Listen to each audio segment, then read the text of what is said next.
पहनावे देखकर लोगों को परखते रहेंगे। मेरे जाने के बाद भी किसी और को यह अपमान सहना न पड़े। फैसला तुरंत हुआ। जिन 2 कर्मचारियों ने टिकट फाड़ी थी, उन्हें निलंबित कर दिया गया। एयरपोर्ट पर सभी कर्मचारियों को एल्डर डिग्निटी एंड डिस्क्रिमिनेशन पर अनिवार्य ट्रेनिंग करवाने का आदेश दिया गया। और सबसे अहम, डीजीसीए द्वारा उस एयरलाइन को 1 सप्ताह की चेतावनी दी गई। यदि किसी और वरिष्ठ नागरिक के साथ ऐसी घटना दोहराई गई, लाइसेंस सस्पेंशन की कार्यवाही शुरू की जाएगी। बुजुर्ग का चेहरा अब शांत था। उन्होंने किसी को नीचा नहीं दिखाया, कोई चिल्लाहट नहीं, कोई बदला नहीं। बस एक शालीन सच्चाई से सबको आईना दिखा दिया। वो गेट की ओर बढ़े। इस बार उन्हें कोई नहीं रोक रहा था। एक कर्मचारी उनके पास दौड़ते हुए आया। सर, कृपया बैठ जाइए, हम आपके लिए विशेष लाउंज तैयार करवा रहे हैं। अरविंद जी ने सिर्फ इतना कहा, नहीं बेटा, मुझे भीड़ में बैठना अच्छा लगता है, वहां इंसानियत के असली चेहरे दिखते हैं। अब जब अरविंद शेखर एयरपोर्ट के उसी वेटिंग जोन में जाकर एक कोने में बैठ गए, सबकी नजरें उन पर ही थीं, पर अब नजरिया बदल चुका था।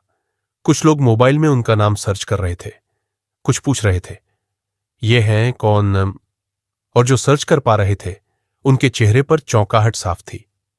अरविंद शेखर, एक नाम जो देश की हवा में बदलाव लाया। वो कोई सामान्य बुजुर्ग नहीं थे। देश के सबसे पहले डीजीसीए रिफॉर्म पॉलिसी बोर्ड के अध्यक्ष रहे। उनकी अगुवाई में भारत ने पहली बार एल्डरली फ्रेंडली एविएशन पॉलिसी लागू की, जिससे हजारों बुजुर्गों को एयर ट्रैवल की सुविधा मिली। कई बड़े अंतर्राष्ट्रीय एयरलाइन प्रोजेक्ट्स के मुख्य सलाहकार रहे। पद्म भूषण से सम्मानित, पर कभी उसका ढिंडोरा नहीं पीटा। उनकी पहचान किसी वीआईपी पास से नहीं, उनकी सादगी और सोच से बनी थी।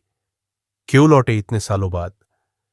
किसी पत्रकार ने धीरे से उनके पास जाकर पूछा, सर, आप इतने चुप क्यों रहे जब आपको धक्का दिया गया?